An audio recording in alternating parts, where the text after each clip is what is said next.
Selam, geldim. Herkese Mehtap Tarot'tan selamlar. İlişki kelt açılımı yapacağız. Bakalım neler var ilişkinizde, neye odaklanmalısınız ve olaylara nasıl yaklaşmalısınız gibi sorularımızın cevaplarını bu özel kelt açılımında alacağız. Hanımlar beyler, çaylarınız kahveleriniz hazırsa biz de kolektifin en büyük hayrına ama senin adına niyet alarak açılımımıza başlıyoruz. Bu arada beni yorumlarda yalnız bırakmadığınız için çok teşekkür ediyorum. Birazcık böyle mola verme durumları oldu biliyorum. Yoğunluk efendim, yoğunluk. Aynı zamanda diğer yabancı kanallarla biraz fazla ilgilenmem gerektiği bir dönemdeydi. Konferanslar da oldu ve yeteri kadar ilgilendikten sonra orayla da buraya tekrar bir miniş bir dönüş yaptık. Bu açılıma birazcık Katina'nın da eklentisi olsun istiyorum. Blokajlar nerede? Nasıl takılıyoruz olaylara? Bunları da görmek istiyoruz açıkçası. Normalde video açımlarında kelt açılımı yapmıyorum. Çünkü ben biraz geveze olduğum için uzun yorumlamam gerekiyor. O yüzden şimdi böyle mini hızlı bir açılım tarzında yorumlama yapacağım. Tabii ki de ilişkinizle bağlantılı olarak her soruyu cevap alacaksınız. Genelde bunu ne zaman kullanıyoruz? İlişkide bir tıkanıklık olduğu zaman ya da bakış açını değiştirmen gerekiyorsa bunlara odaklanman gerektiği zaman yapıyoruz. Kolektif bir açılım olduğu için %100 sana uyumlanacak diye bir durum yok. Uyanları sevgiyle al, uymayanları sevgiyle iade edebilirsin. Bakalım mevcut durumda neler varmış? Kılıç Yedilisi, kitap, şüphe. Şimdi bir şey söyleyeceğim. Kılıç Yedilisini her zaman böyle bir negatiflik olarak görüyoruz. Bir ihanet ya da böyle bir sorumluluktan kaçış vesaire. Karşı taraf veya sen ilişkide belli ki böyle bir yalan durumu olmuş olabilir ve bir sırların olduğunu söylüyor şimdi kartlarımızda. Katina'da kitap, ders almak, aydınlanma, rehberlik, sırlardan bahseden. Yani bu demek oluyor ki karşıdaki kişiden bir şeylerden şüpheleniyorsun, bir şeyler mevcut diye düşünüyorsun ama karşı taraf kendisini tam olarak açık etmiyor olarak da nitelendirebiliriz. Bu olayı bakalım yani ne engelliyor, zorlukları nelermiş, karşıki taraf nasıl bir bakış açısına sahip? Savaş arabası, yelkenli, çözüm arayışı. Şimdi demek ki, iki taraf da kendisini bir, geri plana atmış ve bir şeyin artık bağlantı noktasında bir çatışmalar olmuş olabilir. Artık iki taraf da duygusallığını had safhalarda yaşıyor olabilir. Demek ki bu noktada bir seyahat, değişim, fırsatlar. Yani belki bir tayin vardır, şehir değişikliği vardır. Bir böyle, konum değişikliği itibariyle birbirinizden uzaklaşma da olabilir.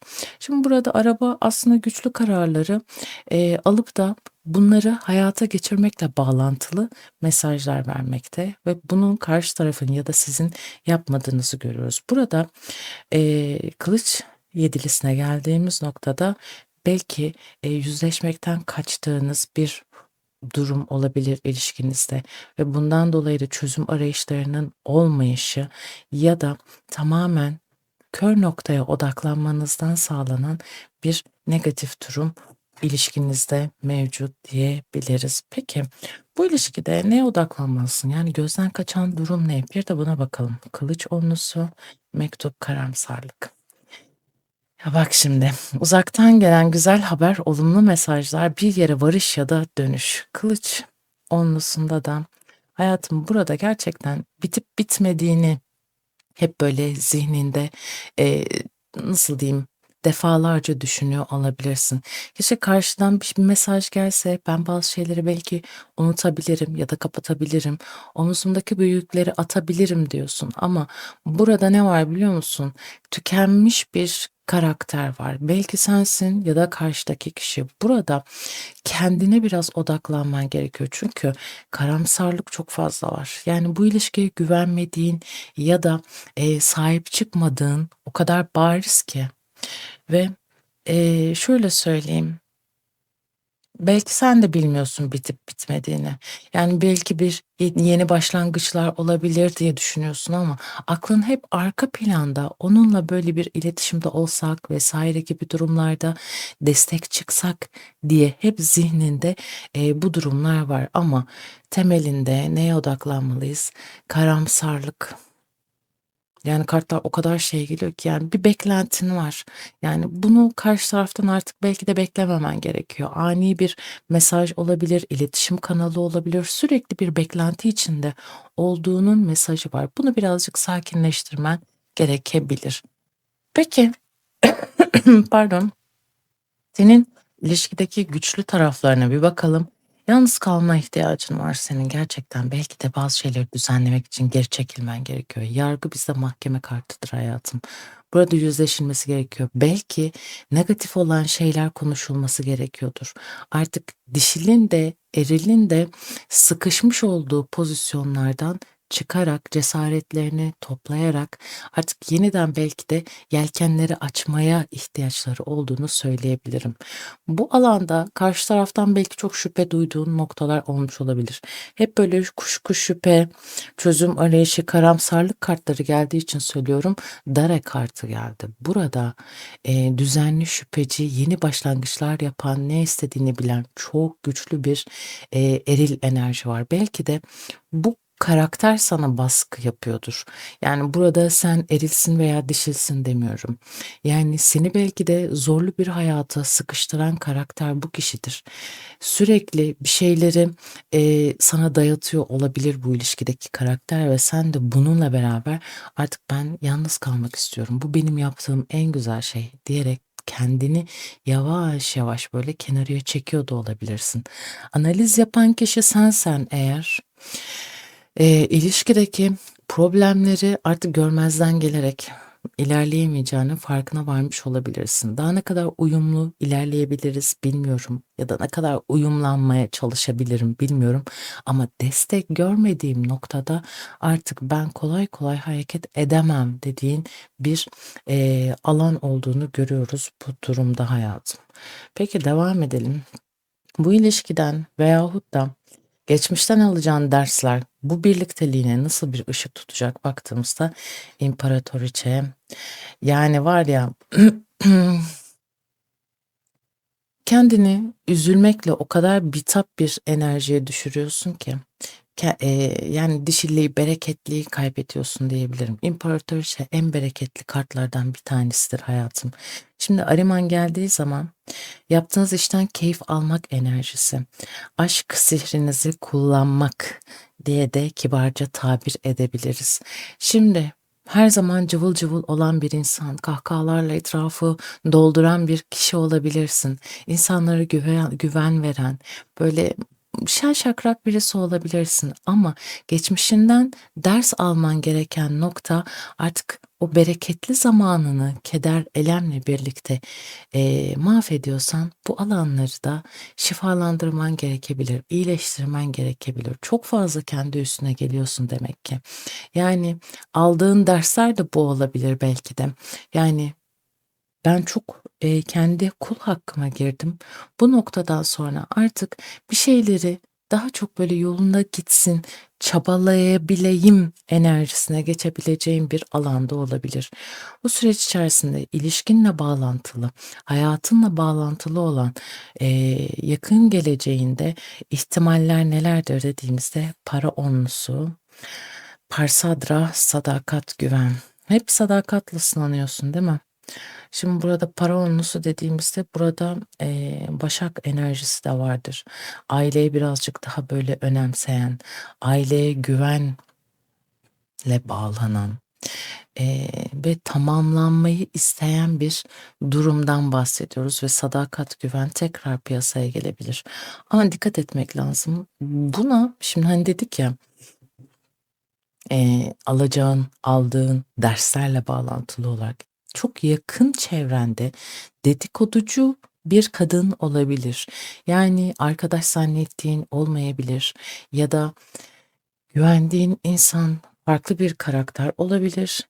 Hileler uyduran, hikayeler uyduran, çok kıskanç seni kıskanan, dik kafalı, dedikoducu bir karakter etrafında olabilir. Buna dikkat etmeni istiyorum. Sen ne kadar belki ilişkinde, belki kendi hayatında tamamlanmaya niyet etsen de hep böyle yakın çevrenden, eee, şimdi aile olarak nitelendirdiğim için ailenin içinde seni kötüleyen ya da, nasıl diyeyim, dedikodunu yapan, akıl veren, negatif akıl veren kıskanç birisi var. Parsadra biraz tehlikeli bir enerjidir. Bunu ne olursun al koy kenarıya hayatım. Dikkat edilmesi gereken karakterlerden bir tanesidir. Yani tüm bunlara nasıl yaklaşmalıyım Mehtap ablacığım? Ben, işte, yani, iletişime çok daha fazla odaklanırken hep kaybettiğimi görüyorum, kendimi kaybediyorum, kendi kul hakkıma giriyorum. Akabinde ilişkimde hep doğru analizler, düzenli, yaklaşımlar yapmaya çalıştıkça daha çok, kendimden kaybediyorum dediği noktada bakalım şimdi, bu olaylara nasıl yaklaşmalısın? İmparator. Ölü taklidi, aile, evlilik, çocuklar, Tattaret kartı geldi. Şimdi imparator daha çok böyle gelenekselcidir ve, kimseye de müdana etmez hayatım. Aynı onun şekilde. Aynı liderliği eline alabileceğin bir şekilde ilerlemen gerekiyor. Etrafındaki insanları, karakter analizini çok güçlü bir şekilde yapman gerekiyor. Kimin dost, kimin düşman olduğunu çok iyi analiz etmen gerekiyor. Belki duyguların çok karışık olabilir. Kafan Mehtap ablacığım çok dolu ve ben artık bir şeyleri kaybetmekten o kadar çok yoruldum ki çoğu zaman da çıkmaza giriyorum. Çoğunlukla 2 seçenek var ve ben aralarında hep böyle kafa karışıklığı yaşıyorum dediğin noktalarda lütfen hayatınla ilgili özel şeyleri etrafındaki tam güvenmediğin insanlara anlatma. Gözü kalır, enerjisi bozulur. Burada dediğim gibi kıskanç, dedikoducu bir, kadın var.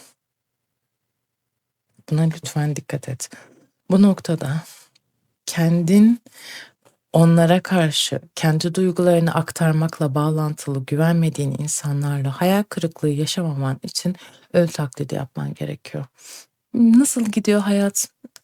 Çok güzel gidiyor. Harika gittiğini söyleme ya da her şeyin nasıl sırasıyla güzelleştiğini anlatma. Normal gidiyor ya her şey olması gerektiği gibi. Detay verme hayatınla ilgili. Bunlar çok önemli. Özellikle aile, çocuklar, evlilik, erkek arkadaş, kız arkadaş bunlar çok önemli şeyler. İnsanlar böyle dedikodu yapmak için karşındaki insanın hayatından ne öğrenebilirim, ne çalabilirim, haset edebilirim diye o kadar gerçekten çalkantılı bir durum var ki dışarıda. Gözünüzü seveyim ne olursunuz. İlişkinizde mutlu musunuz? Susun. Ailenizde iyi misiniz? Susun. Anlatmayın. Finansman olarak böyle farklı bir güzelliğe doğru mu gidiyor? Anlatmayın. Anlattıkça bereketi kaçıyor. Dikkat edin lütfen. Aynı o şekilde bunlara nasıl yaklaşmalıyım dediğinde aile içerisinde kalsın bazı şeyler. Belki de aileden destek almak gerekiyor. Çünkü dışarıya karşı artık tehlikeli zamanlar mevcut diyebilirim. Bu alanda ateş elementi, Koç elementinden bahsediyor birazcık ve Koç burcunu da biliyorsunuz ben birazcık böyle şey oluyorum. Aman aman diyorum Mars enerjisi çok kuvvetli enerjiler verir ama yönetilmesi çok zordur. Çok parlar, çabuk söner, hiddetlidir, biraz egoist muhabbetidir, çok hırslıdır. Bu hırslara çok fazla girmemenle alakalı burada ikaz var. Ölü taklidi yap diyor kartlar.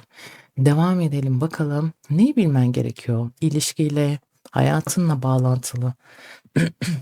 Bak az önce sana söyledim. Hep böyle kafam karışıyor. İkisi bir arada kalıyor dedim. İşte fedakarlıklar vesaire bunlara çok dikkat et. Evet, bir aşk durumu var hayatında. İyi birliktelik var, anlaştığın güzel bir insan var ama hep kafanı karıştıran ikinci bir frekans daha olabilir hayatında. Yalnız kalmamak için. Yani fedakârlığınla sınanma lütfen. ilişkiler bunlar çok önemli. Mehtap ablacığım neyi bilmem gerekiyor dediğinde hep fedakarlığından gitmişsin. Hep acaba olur mu olmaz mı? Ya defalarca ayrıldık, defalarca barıştık. Acaba tekrardan bir şans versem mi? Seviyor mu, sevmiyor mu? Acaba ben seviyor muyum, sevmiyor muyum? Bunların hep böyle ikirciklerinde kalmış olabilirsin. Denge, karar ve planlamalarda böyle sıkışıyor olabilirsin. Aile meseleleri olabilir, ihtimaller kafanı karıştırıyor olabilir ama hep böyle içinde bir kuşku olduğunu görüyoruz senin hayatım. Bu noktada kuşkuyu birazcık, çıkmazdan çıkartıp böyle aklının sakinleşmesine izin ver. Çünkü hep aşkta fedakârlık yapan tarafın sen olduğunu görüyoruz. Bunlara ne olursun dikkat et. Birazcık rahatlat kendini. Devam edelim.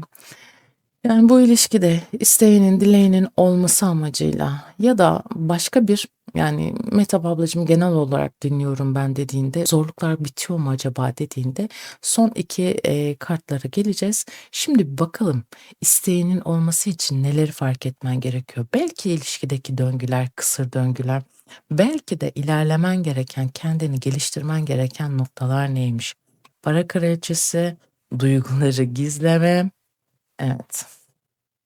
Hep bunu söylüyoruz değil mi? Bilgelik, bilge kişi, yeni fikirler, ilham, sanat, tecrübe. Baykuş çok şanslıdır. Baykuş o kadar şanslıdır ki her şey önüne gelir ve her şeyden de haberdar olur. Ve bu ilişkiyle ya da hayatında böyle noktalara takıldığın, zorlu dönemeçlere geldiğin durum neyse senin için önüne geleceğini söylüyorum. Ama yine aynı ikazı yapıyorum. Duyguları gizleme. Duygularını gizlemeni istiyorum senden. Bu da nedir? Para kraliçesi. Çok bolluk bereket verir ve koruyucudur. O yüzden kendi duygularını ne kadar, belli etmezsen karşı tarafa olur veyahut da, etrafındaki insanlar, aile birlikteliklerini hep böyle kendi içinde analiz yaptığında birazcık daha rahatlarsın. Çünkü, para kraliçesi kimseye müdana etmez. Atıyorum boşanmıştır, ya da, işte, ne bileyim, ailesinden para istemiyordur.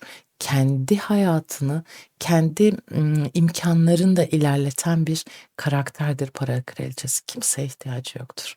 Aynı o şekilde kiminle mutluysa onu hayatına çeker ve çok merhametli bir insandır. Anaç bir karakterdir ya da babaç olarak da değerlendirebilirsiniz. O yüzden her şey zaten önüne geliyor. Birazcık daha, böyle, nasıl diyeyim, ümidini yitirme mesajı var bu alanda ama kendine birazcık daha sahip çık. Kendi duygularını beslerken birazcık daha yatırımını lütfen kendine yap. Alanımız var, mesajımız var. Peki, olayın sonucu mesajına geldiğimiz noktada bakalım kartlar ne diyor? Dengeye gel. Yardım görmek, sıkıntıların üstünden gelmek, yeni bir hayat, kapana kısılmışlık. Bak, sıkıldığım noktada hani derler ya, her gecenin bir sabahı var. Ama arka planda İnşirah suresi, böyle hemen, okunmaya başladı. Tüylerim diken diken oldu.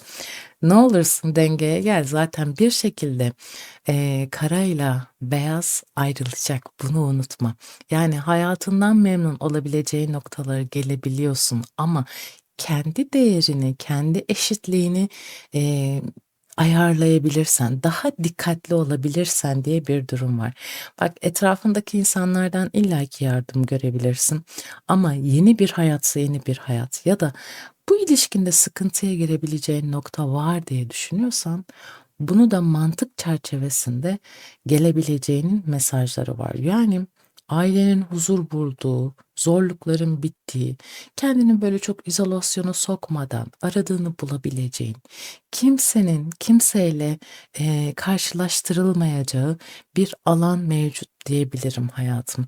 İlişki açılımında evet güzel durumlar var. Şimdi, üstünkörü bakıyorum en büyük sınavın senin, şu tatlı çeneni, kapatmanla alakalı bir mesajımız var bu alanda. Çünkü etrafında çok kıskanç insanlar var. Yani bu aile bireyleri olabilir ya da çok yakın kuzenler, arkadaşlar olabilir, komşular ya da iş arkadaşları olabilir. Aile bireyleri gibi gördüğün karakterler olabilir. Bunlara dikkat etmen lazım hayatım.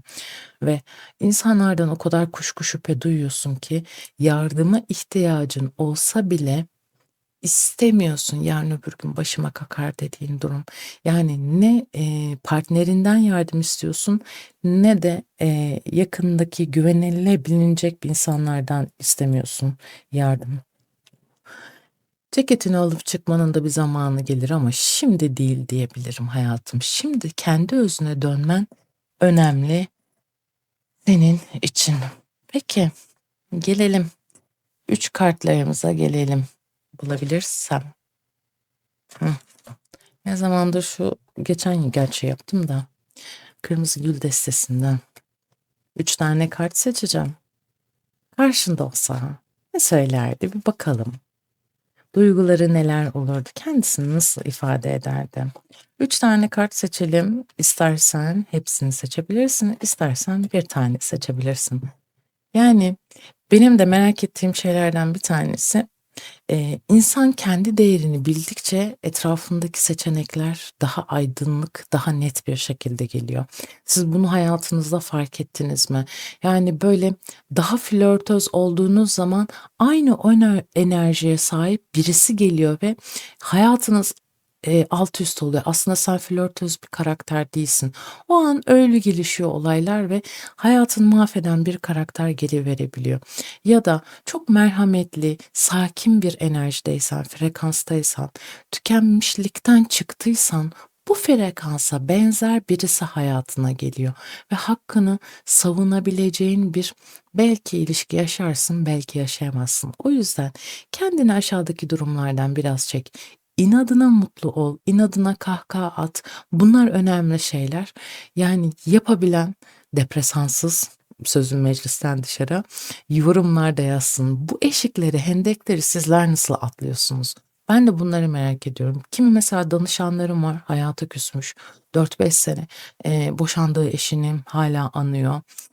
Adam evlenmiş mesela ya da kadın evlenmiş. Hala o ilişkiyle bağlantılı bir şeyler gelişebilir mi diye bir, açılım talep ediyor. Bazen para iadesi yaptığım olabiliyor böyle şeylerde. İlginç durumlardan bir tanesi. Evet. Bir numarayı seçenler çenemiz düştü gene ne yapalım? Bakalım sana ne mesaj geldi? Bu ilişkide evlilik istiyorum. Peki. 2 numarayı seçenler yap şovunu. Aklım ve kalbim hep sana dönüyor diyor. 3 numarayı seçenler gizlice seni takip ediyorum diyor. Yani büyük resmi gördük, takılabilecek noktaları gördük, aydınlanma almamız gereken noktaları gördük, şüpheciliği ya da ilişkiye adapte olamadığın noktaları fark ettiğin açılımlar, mesajlar aldık hayatım. Bence olaylar birazcık daha sakinleştiğinde sen dengeye geliyorsun ve hayatın tadını çıkartıyorsun. Bunlar güzel enerjiler. Hanımlar, beyler, benden şimdilik bu kadar. Kendinize dikkat edin. Hoşça kalın.